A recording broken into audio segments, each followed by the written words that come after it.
இப்போ டெலிவரி ஆகி 3 நாள், அது ரொம்ப முக்கியமான நாள்.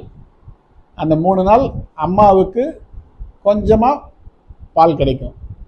ஆனால் அந்த கொஞ்சமாக கிடைக்கிற பால் குழந்தைக்கு நிச்சயமாக போதுமானது. இது இயற்கை. ஆனால் அதுக்குள்ளே எல்லாரும் கன்ஃபியூஸ் பண்ணிவிடுவாங்க. வந்து பார்க்குறவங்க, சொல்கிறவங்க, போகிறவங்க எல்லாரும் அம்மாவுக்கு பால் பத்தலை, டாக்டர்கிட்ட கேட்டு வேறு பாலை கொடு, மாட்டுப்பால் கொடுக்கலாமா, இப்போ தான் ஒரு நாட்டு மாடு வாங்கி கட்டியிருக்கேன் அந்த பால் கொடுக்கலாமா, இல்லை வேறு ஏதாச்சும் கடையிலேருந்து பவுடர் வாங்கி கொடுக்கலாமா, கேளுன்னு எல்லாம் கேட்பாங்க.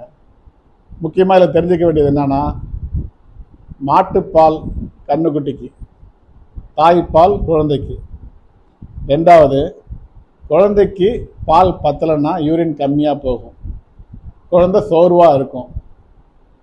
இது ரெண்டுத்தில் ஏதாச்சும் ஒன்று இருந்தால் நம்ம பால் பத்தலையா இல்லையான்னு சந்தேகப்படலாம். அப்போ கூட பத்தலையான்னு கிடையாது, சந்தேகப்படலாம். புரியுதுங்களா?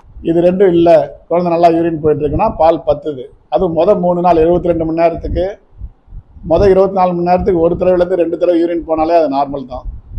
அடுத்த 24 மணி நேரத்துக்கு 2லேருந்து 3 தடவை போனாலே நார்மல் தான். 3ஆவது நாள், அதாவது 72 மணி நேரத்துக்குள்ளே, 48லேருந்து 72 மணி நேரத்துக்குள்ளே 3லேருந்து 4 தடவை யூரின் போனாலும் நார்மல் தான்.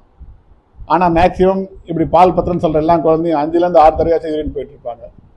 யூரின் கம்மியாக போனால் தான் நம்ம பால் பத்தலையான சந்தேகப்படலாம், இல்லைன்னா தேவையில்லாமல் அப்படி சொல்லக்கூடாது. பெற்றோர்களின் விழிப்புணர்வுக்காக பகிரப்படும் செய்தி.